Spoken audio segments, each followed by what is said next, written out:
Well, it's a rare opportunity to have J.P. Moreland sitting in a studio ready to answer some questions. And there's a whole list of wonderful questions. I wish we could spend the rest of the day doing this, but let's jump on some of the ones. I think people are going to really like these. Okay. Here's one. Now, I know there are a number of arguments for God, but what is the most persuasive and compelling argument to you personally that God exists? That's a good question, Craig. I guess for me, the one that I would say is the most compelling is the one that argues that the universe had to have a beginning for a whole host of reasons. And if it had a beginning, there had to be something that's completely outside the universe that caused it, because you just don't get things popping into existence out of pure nothing. And whatever it was that was outside the universe could not be physical. It couldn't be in space and time. It couldn't be subjected to the laws of nature. And it had to be a being that had free choice, because it was timeless, but could just, boom, spontaneously initiate the universe and time began. And so to me, that would have to be a person, a supernatural person of some kind. So that's probably been the one that's been most persuasive to me. How about you? Has there been one that you found to be the most helpful? Yeah, I think this along the same lines too, which makes me wonder about you in this regard. What before you were a Christian, I mean, did this occur to you? Did this trouble you? Did you ever think about this argument for God's existence? Not specifically, but I did think about, how did all this get here? I guess I didn't have a real sophisticated way of putting it. I like the way you worded that. How did all this But get I here? would look at the universe, and I realized that it didn't have to be here. And I just thought, well, and it was so ordered. Mm-hmm. It's so designed, and you see butterflies and things, and I would look at that and say, gosh, there had to be some kind of a beginner that brought this into existence and that designed it. I think I was a junior or senior in high school, and I was looking up at the stars one night and I'm thinking exactly the same thing. Where in the world did this come from? I didn't do it. Clearly, and it just dawned on me that was something really spectacular. But my conclusion was, what are you going to do? And then I might as well go my own way. Did you ever think about, when you were younger, about questions about what the purpose of all this was? Or did you thought about that? Yeah. Same here. When you thought about that, what happened? Yeah, well, I actually had a conclusion to it too. I mean, the conclusion was, kind of a purebred agnosticism. There's just no way to know. Okay. I've heard those religious guys and guys who think they know philosophy and the scientists. Nobody seems to really know what's going on. I think we just have to learn how to muddle through. And what muddling through means is I'm going to live for me. Yeah, I get that. I'm going to find the best occupation that can make the most money and give me the most happiness. Yep. Yeah. That was it. Okay, here's a flip side question for you. Sure. So what do you think is the best argument or the most difficult argument to answer that atheists and unbelievers ask Christians today? I think the most difficult question to answer is why God is a no-show when it looks like it would be in his and his creatures' best interests if he were to show up and heal someone. You have Larry Crabb tells a story about how he has had experiences of being late for an appointment and praying that God would open up a parking spot so he could get there. And lo and behold, a person had pulled out right when he was pulling in. And yet, in their church, there was a young little, I think it was a 5-year-old boy that was not only dying of cancer, but was in excruciating pain and suffering. And the church prayed for him for months on end.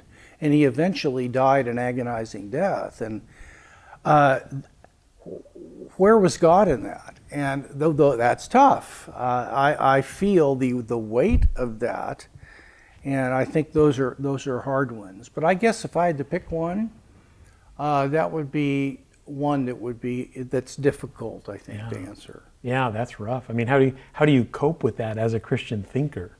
I mean, is there an answer that sits in the back of your mind that satisfies you at least to a certain degree? Well, that's a good question. I think the first thing that I do is to say, look, if there is no God, I think the problem's even worse, because if there is no God, I don't see how any of this matters. We weren't put here for a purpose. There's no goal. I'm just like a swarm of mosquitoes on a little tiny dot called the Earth in a huge universe. And, after the Homo sapien species dies out, it won't have made any difference that we were here. So this little 5-year-old boy that died, it really, at the end of the day, doesn't matter. But if God exists and he's made in God's image, well, then it does matter. Yeah. So that's the first thing. And I think secondly, Craig, at this, I'm 72 as we're talking here, and I've been around long enough to see miracles, real Book of Acts miracles.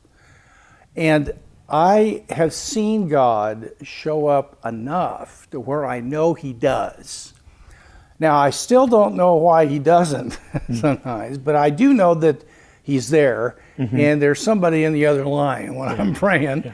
So I guess that gives me confidence to step out and say, okay, I admit that I'm finite, and I can't see the larger picture, and I know that there's got to be some reason that God is permitting this, and so I'll just have to punt and say, I don't get it.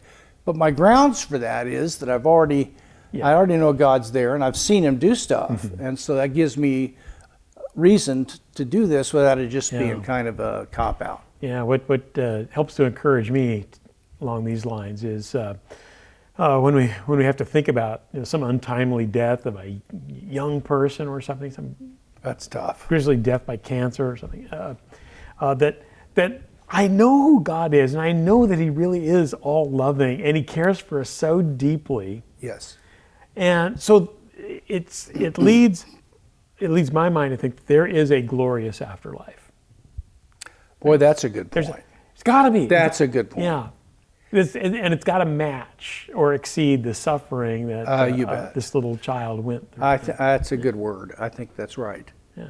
I think that's right. You can't make sense of it without something like that being real. Well, then that leads me to ask you the question about near-death experiences.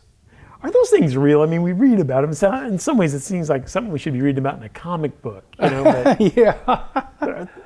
is there something there? That's a good question. Yeah. I've done a lot of research on this, and I came to the conclusion that they are for a lot of reasons. But I'll give you a couple of them.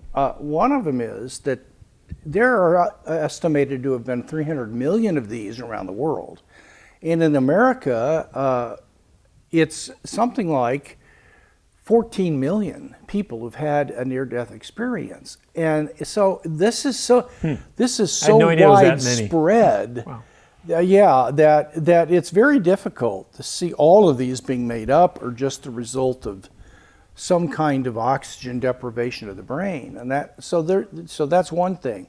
The other thing is that there is a certain kind of near-death experience that's called evidential near-death experiences. And this is where the person, when they're allegedly dead and out of their bodies, they see things that they could not have known if it were just a natural, slow death of the brain. Sometimes it's 2 doors down in another room in the hospital, another floor, down in the cafeteria. Some people are reported describing what was going on with their family at home. One person actually described the specific details of what happened when they resuscitated him. And according to the leading Dutch cardiologist, Pim van Lommel, he said that could be used as a training tape for what to do to resuscitate people. It was so accurate. In fact, he did a study, Craig, where he compared a group of people who had a cardiac arrest and were revived but didn't report an NDE, with a group that did, and compared their descriptions of what they think happened. And the group that said they had NDEs were spot on. And this group got almost nothing right because they described it like it's on TV, which isn't the way it really happens. So I don't know how you explain those. How do people come to, and these are things that are verified by other people. Now, are these biblical? I am satisfied that the overwhelming majority of them are. And the best book to read on that is a book by John Burke called Imagine Heaven. And that book answered my questions about, but these don't seem to match Scripture. Well, he cleared up a lot of that for me, and it was very helpful. Wow. Yeah, the evidential texture to some of those reports is just mind-boggling. It's pretty hard to dismiss them, isn't it? Yeah. Hey, so somebody asked this question. You guys get around on college campuses and other hostile venues a lot. In your experience, what would you say is the most popular or most common intellectual question people have about Christianity? I would say a few. I think one of them would be that hasn't science kind of disproven God's existence? Or you can't prove any of this scientifically. Yeah.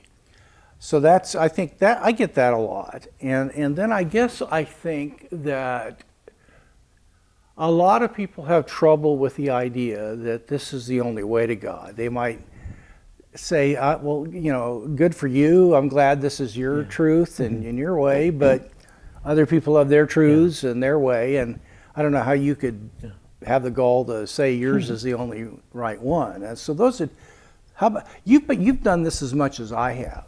What do you think? Yeah, it's funny because it's never really a question, and it's a frame of mind that people have out there, and it's there's religion, and then there's knowledge and science, and I'd rather go with the knowledge and science. They just don't think there's any knowledge content or anything going in religion that can really help them understand in a testable or knowable way. So they just dismiss it. They might even appreciate it. Yeah, it helps people out. Good for them. But sure. At the end of the day, I'm going with science and knowledge. Okay, that's good. So it's just a way of approaching the question that they bring to the table. That's good. Yeah, that's good. So a person asks, if I want to study the kinds of things you're talking about in depth, where would you recommend I go? Well, I really think there's no question about that. And this is not meant in any way to be self-serving. But it is just clear now to everybody around the country that the finest place to study apologetics is here at Biola in your program. It is by far the best degree program in training people in apologetics anywhere in the country. The professors you have, my goodness, the courses that you've set up, so many of them, you can actually get a degree online with outstanding courses that you can take at home. And the other thing I like about your program is that you can do it as a certificate student, so you don't have to take it for credit if you don't want to. You can start off and just take it and get a certificate. That takes a little pressure off, and then you can later transfer that if you want. Hey. But I think that these things, that what all this does is it gives me great hope. Because I'll be honest, Craig, I've been fighting this good fight for 52 years. And I've been sad because I haven't seen the Christian community value getting equipped to learn how to think about why they believe what they believe and take people's questions seriously. And one of the hopes that I have is your program, because I see the good it's doing and I hear stories from people, and it kind of gives me a little comfort to know at least there's a place where something's going on. One person just knows that you have recently written a book on miracles. You mentioned miracles earlier, but why did you feel a need to write a whole book on miracles? And this fellow also laments that he has trouble embracing the idea of miracles, and he feels like that's the area that he gets most ridiculed by his colleagues at work and even some family members. Yeah. Interestingly, in 2/3 to 3/4 of the world, it is the miracle stories in the Gospels that are the most persuasive. Yeah. So it's what's the title of your book? well, that's coming out? I've got a book that will be coming out with Zondervan, and it will be out, I would say, in maybe a little over a year from now. And we really don't have a title yet. I think supernatural living or something. And the purpose of the book is to tell eyewitness stories that I have vetted about 5 different kinds of miracles to show people that there is credible eyewitness vetted testimony that these things are literally happening all over the world every day. They're not just a few of them. They're everywhere.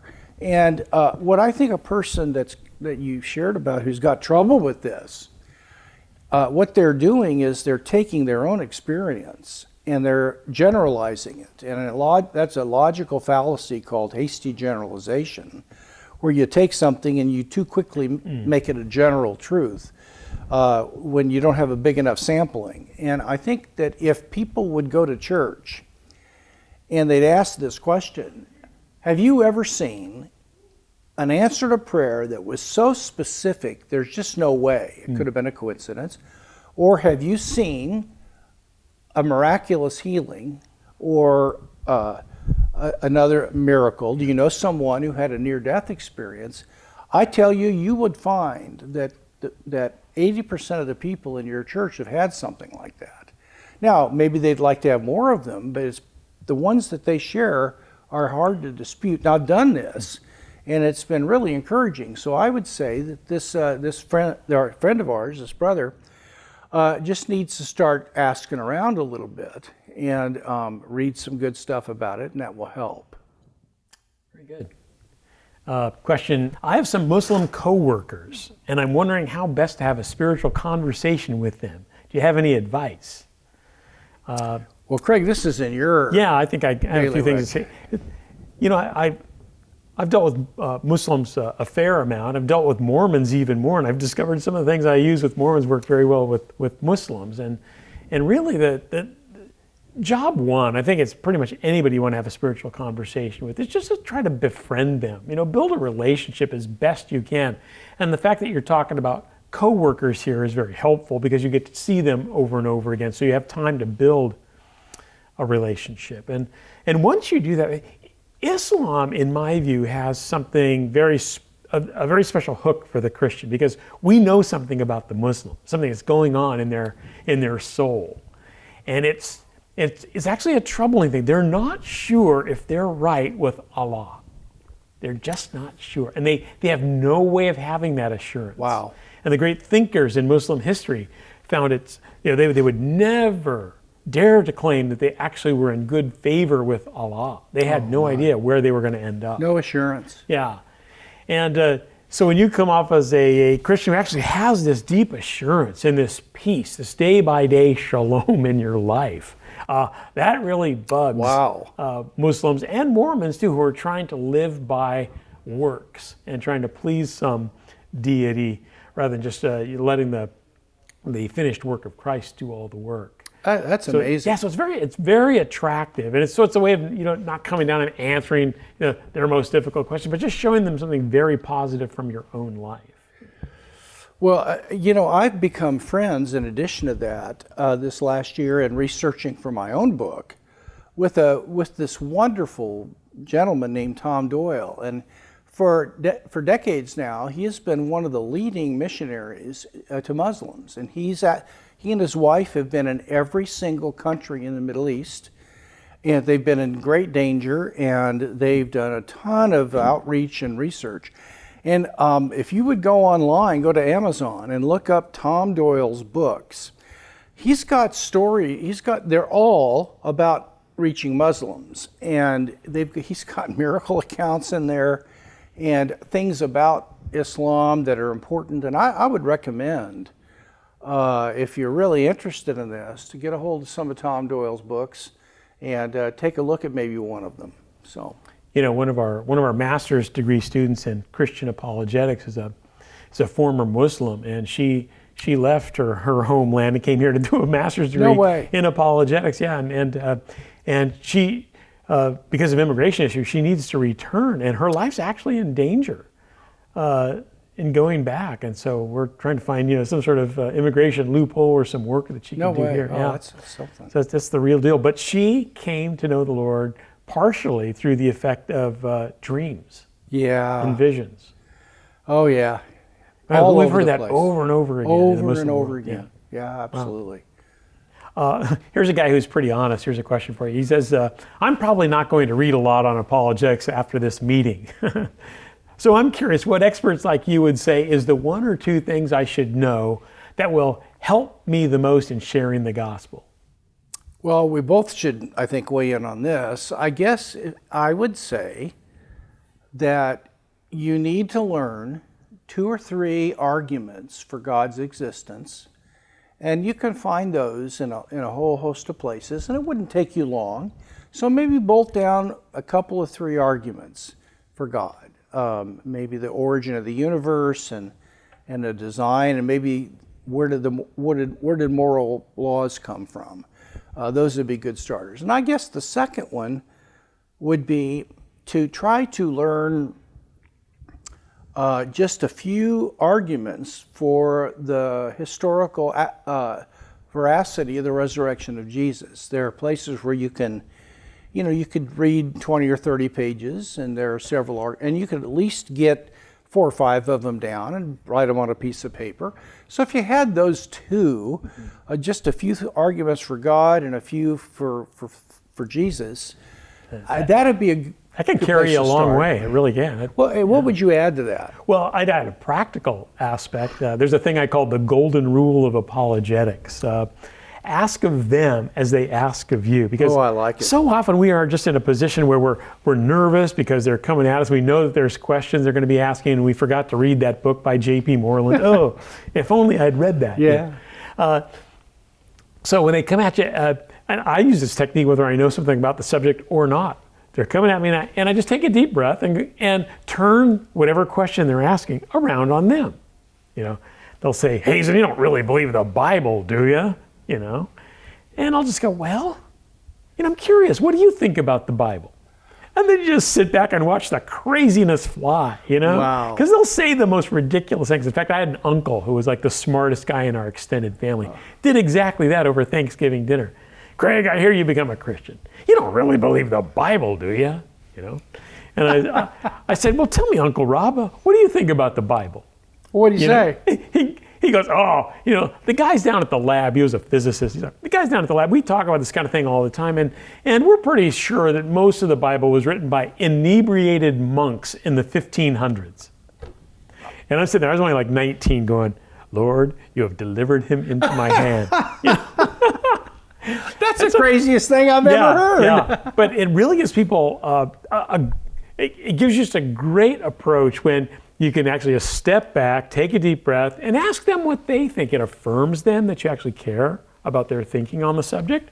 And it gives you the opportunity to gather intel, You get to gather a little bit of intelligence on how to answer a question. That is really good. Yeah, so I call it the golden rule of apologetics. Ask of them as they ask of you. I love that. Well, thanks for answering these questions. Boy, we got a lot more to do, and we'll have to rev up the cameras another time, but really thank you for it's always fun to work together, isn't it? And we've been doing this a long time, and it's been a joy to work with you here. Yeah. Oh, thanks. Yep.